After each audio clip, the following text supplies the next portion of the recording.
Mathilde Panot. Pour vous, les résultats dans la 10e circonscription du Val-de-Marne sont bons parce que vous avez été réélu dès le premier tour hier. Je suis content de vous voir. Plaisir partagé. Je suis content de vous voir parce que j'ai regardé les soirées électorales hier et j'avoue qu'au nouveau Front Populaire, vous dites pas tous la même chose sur ce qui va se passer pour le second tour, sur les triangulaires, sur les consignes de vote.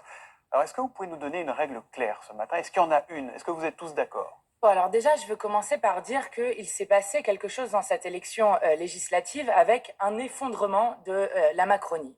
La Macronie a été sévèrement battue par une colère populaire qui a vaincu notamment et battu ceux qui avaient notamment imposé la retraite à 64 ans.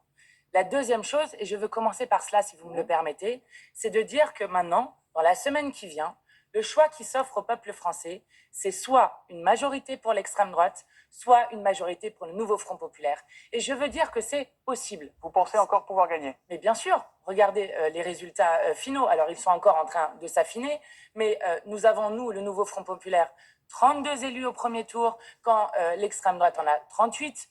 Nous ne sommes pas si loin. Nous sommes présents dans 407 second tours. Et donc, il est tout à fait possible qu'au soir du 7 juillet, nous ayons une majorité qui puisse créer un gouvernement du nouveau Front Populaire. Alors, si on revient à ma question. Alors, sur la consigne, nous avons donné une consigne claire. Pas une voix de plus, pas un siège de plus pour le Rassemblement national. Et donc, nous avons dit que lorsque le Rassemblement national était en première position et que nous étions les candidatures du nouveau Front Populaire en troisième position, uniquement quand le RN est en première position. Nous retirions notre candidature. Mais je vais vous donner un exemple, M. Soto, qui montre bien la faillite morale et politique dans laquelle se trouve aujourd'hui la Macronie. Je vais vous parler de la 4e circonscription de la Sarthe.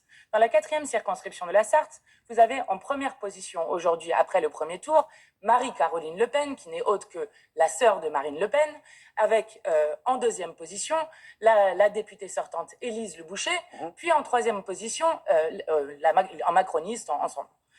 Eh bien, figurez-vous qu'Ensemble refuse de se retirer au profit d'Élise Le Boucher. Eh bien, voilà la faillite politique et morale. Et nous disons, voilà ce qui est simple, pas une Le Pen de plus, pas un siège de plus pour le Rassemblement national.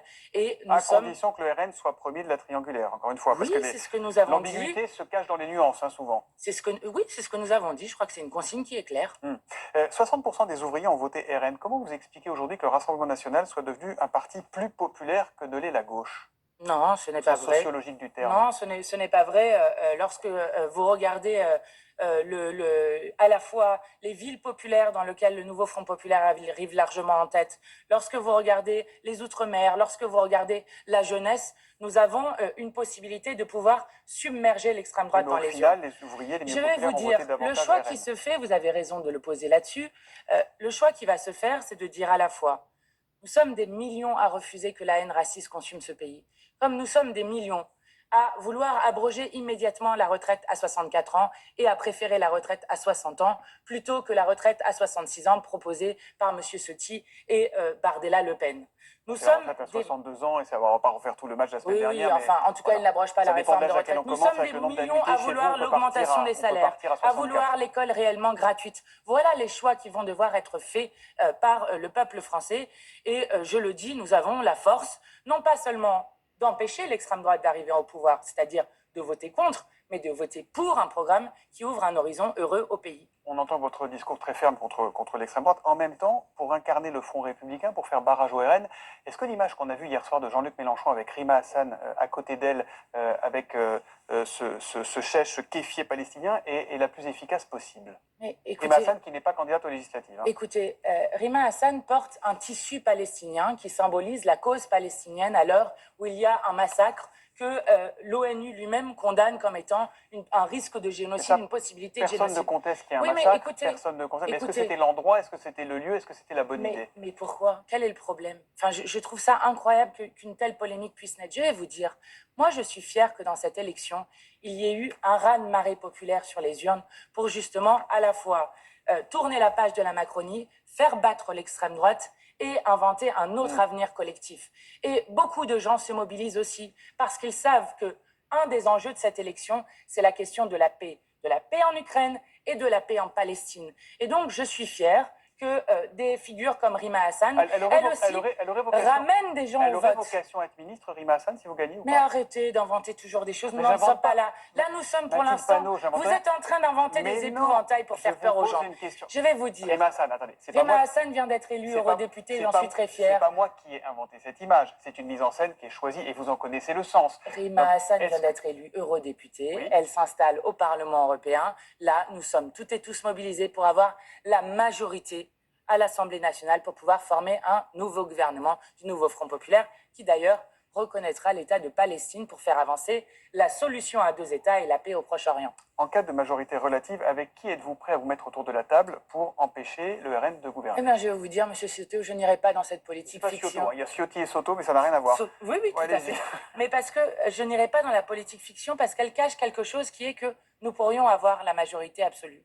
Et nous mettons toutes nos forces C'est quand maintenant. même pas la plus forte probabilité. On est d'accord, tant que les urnes n'ont pas parlé, on ne sait pas. Tout On à est fait. d'accord.